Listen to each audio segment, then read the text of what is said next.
this goes without saying that Game of Thrones is an amazing show. This is not me trying to convince you why it's amazing. I'm just talking about stuff that that I remember and that I liked from this episode, and I'm not trying to persuade anybody to like Game of Thrones. Or this is just my opinion. Game of Thrones, it's back. So what did we learn from this episode? What did we take away from it? And is he back? And yes, he rose again. Jon Snow. Jon Snow's alive. Jon Snow's alive just like everybody predicted, but we didn't figure out when it was going to happen, but they hit it with a soon, so this means what? Jon Snow is alive at the end of the episode like everybody predicted. The Hound's brother got brought back to life, and he's like a zombie. He's like a dead potato with red eyes. And he has the gold shining armor, and he doesn't talk, but he's fucking big, and he looks kind of like out of it. Jon Snow doesn't look out of it when he gets back to life, so looking forward to that. And since he died and came back to life, he already served his time at the Night's Watch. He's not devoted to the Night's Watch anymore. He doesn't owe them anything anymore. He died and served, and then once you die and you from the Night's Watch, you're free to go. So he can't buy back to life. So I want to see that angle come out, because he can travel now. He doesn't have to be obligated to stay there.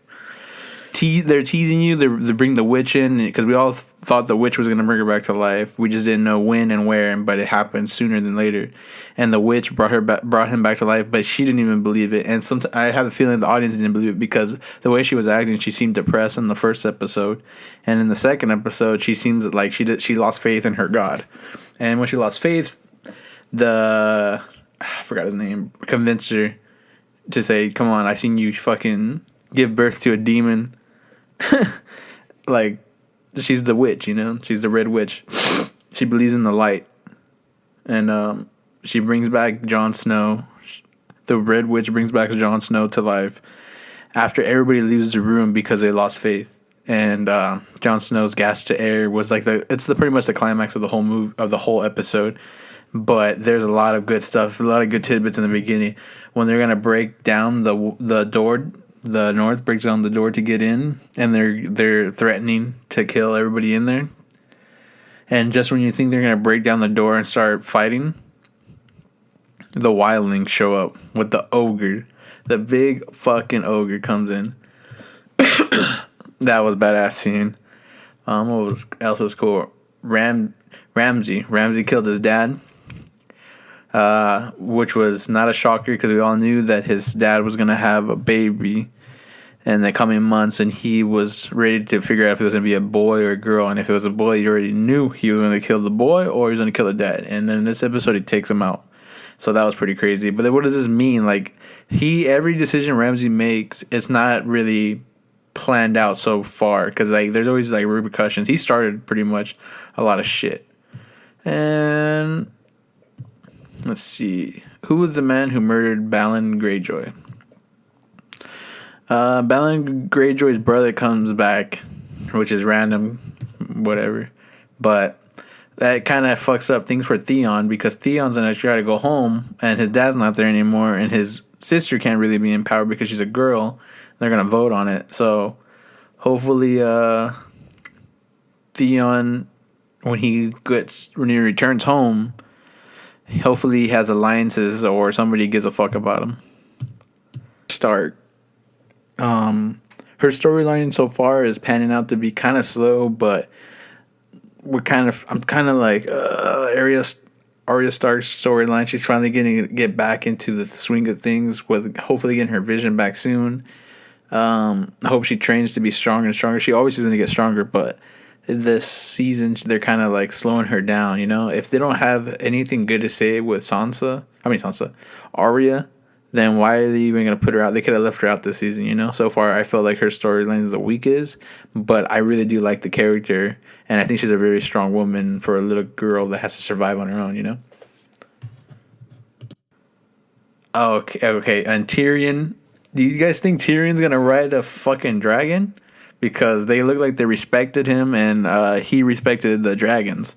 He lets go of their cages, their neck braces, and he lets them free. He makes a little joke about, if I ever have a dumb idea like that again, punch me in the face.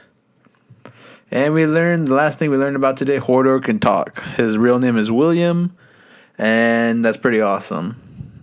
We got to get to learn a little bit more stuff about the Three-Eyed Raven and how he's teaching what's his name to concentrate his powers.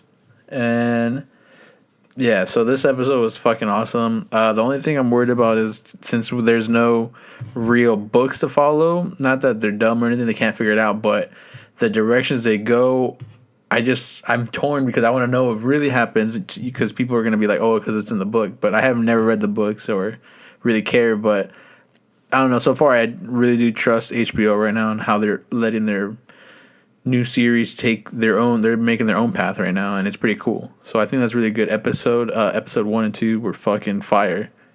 Episode 2 was amazing from the beginning to end. It went by too quick. I wanted more, you know. So I'm really excited. Jon Snow's back. I can't wait for the brothers. I can't wait for people to. I already saw the trailer for the next week's episode. It looks. I can't believe it because I didn't expect this to happen in this episode. You know. So far I have like confidence in HBO and all the show writers and stuff like that. So I'm very excited to see the next week's episode. Got HBO now for the month and gonna get it next month so I can keep watching it. So I'm really excited. Did you guys like episode 2? What did you guys think? Leave a comment. I have some digital codes, so I have a couple extra ones. So if you subscribe and you even made it this far to the fucking end, you can subscribe and get a chance to win the 3 movies I have of Ex Machina, Black Mass, and Hateful Eight. And if I get somebody that subscribes or something like that, I'll pick somebody random and offer you a chance to win. So yeah, thanks.